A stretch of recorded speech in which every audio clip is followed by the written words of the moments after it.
कि आपका मन नहीं लगता, उदास रहते हो या परेशान हो, किसी ने धोखा दिया है या फिर सारी ब्लेसिंग्स होने के बावजूद भी तुम्हारे दिल को सुकून नहीं मिलता, तो तुम्हारे लिए अल्लाह एक बहुत ही जरूरी बात कुरान में कह रहा है। चलो देखते हैं। अल्लाह सुब्हानो तआला सूरह रात की वर्स नंबर 28 में फरमाता है, जो ईमान लाते हैं और जिनके दिल अल्लाह की याद से आराम पाते हैं, और बेशक अल्लाह की ही याद से दिल आराम पाते हैं। वो लोग जो ईमान लाते हैं, यहाँ पे अल्लाह ईमान वालों की बात कर रहा है जो दीन इस्लाम पर ईमान लेके आए हैं। यहाँ पे अल्लाह ये नहीं कहता कि उनका जो ईमान है वो ज्यादा मजबूत है या कमजोर है, कम है, ज्यादा है, मगर वो सिर्फ ईमान वाले हों और अपनी पूरी कोशिश करते हो। वो लोग गुनाह करते हो, फिर उन्हें पछतावा होता हो तो वो रोते हो और अल्लाह सुब्हानो तआला से अपने गुनाहों की माफी मांगते हो। क्योंकि ईमान का मतलब परफेक्ट होना नहीं होता, बल्कि यह है कि अगर आपको परेशानी भी हो रही है तो भी आप सच्चाई को और हक को चुनो, किसी और को परेशानी या फिर दुख ना पहुंचाओ, एक बुरे इंसान ना बन जाओ। इन सभी दुनिया के अंधेरों में ईमान एक रोशनी है। और अल्लाह सुब्हानो तआला फरमाता है कि वो लोग जो ईमान लाते हैं उनके दिल अल्लाह की याद से आराम पाते हैं। और ये पार्ट तुम्हारे लिए है। जब तुम रात को अपने बिस्तर पर अकेले रोया करते हो और तुम्हारे आंसुओं को तुम्हारा तकिया सोख लेता है, जब तुम्हारा दिल बहुत ज्यादा भारी हो जाता है और तुम खुद को रो रो कर सुला देते हो क्योंकि तुम्हें कोई भी समझता नहीं है, यही एक निशानी है कि तुम्हारा दिल चाह रहा है अल्लाह के करीब होने के लिए। तुम्हारी जो रूह है, सोल है, और जो तुम्हारा दिल है वो थक चुका है। मेरे भाई और मेरी बहन,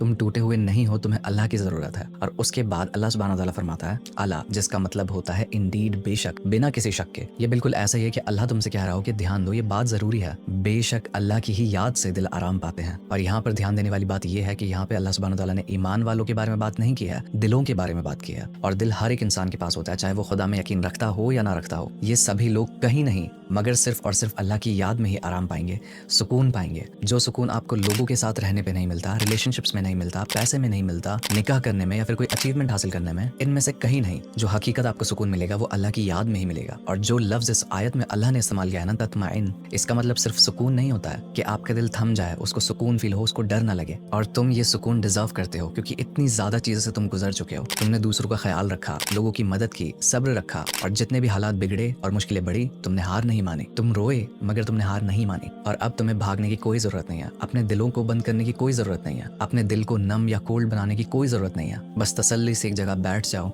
अल्लाह की तस्बीह पढ़ो और इस रील को एक निशानी की तरह लो कि अल्लाह तुम्हें अपने करीब बुला रहा है। तुम्हारी रूह को और तुम्हारे दिल को अल्लाह की जरूरत है, तो लौट जाओ उसके पास, क्योंकि अल्लाह को सबसे अजीज वो लगता है जो उसकी तरफ बार बार लौटता रहे तौबा करके।